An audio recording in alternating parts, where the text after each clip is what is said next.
Hello mga kaibigan, maligayang pagdating sa aking channel.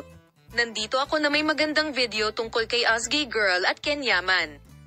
Ang dynamic na duo na sina Ozgay Girl at Ken Yaman, na kilala sa kanilang on-screen chemistry, ay nahuling nagbabahagi ng marubdob na halik sa konsyerto sa isang sandali na nagsunog sa social media. Ang matalik na sandali na ito, na nakuna ng masikasong mga tagahanga, ay muling nagpasigla ng haka-haka tungkol sa likas na katangian ng kanilang relasyon at nagpagulo sa mga tagahanga.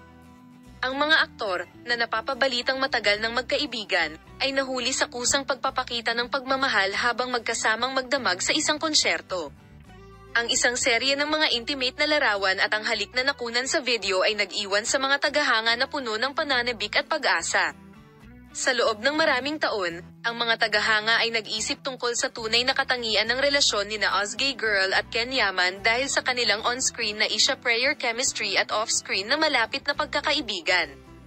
Ang matalik na sandali sa konsyerto ay nagdagdag ng gatong sa apoy, kung saan ang mga tagahanga ay sabik na sinusuri ang bawat detalye para sa mga pahiwatig tungkol sa tunay na damdamin ng mga aktor para sa isa't isa. Dinagsa ng mga reaksyon at talakayan ang mga social media platforms, pati na rin ang mga hashtags tungkol sa napapabalitang mag-asawang trending sa buong mundo. Ang mga nasa sabik at sumusuportang tagahanga nina Ozgay Girl at Ken Yaman ay sabik na naghihintay sa mga kaganapan sa kanilang relasyon.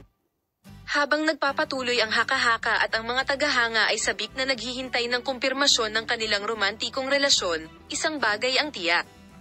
Ang intimate moment na ibinahagi nina Ozgay Girl at Ken Yaman sa concert ay nagdulot ng excitement sa mga fans, at ang mga chismis ay pareho sa inaasahan.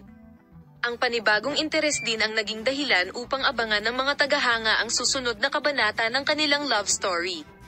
Salamat sa panonood ng aking video palem, makita ka sa mga bagong video.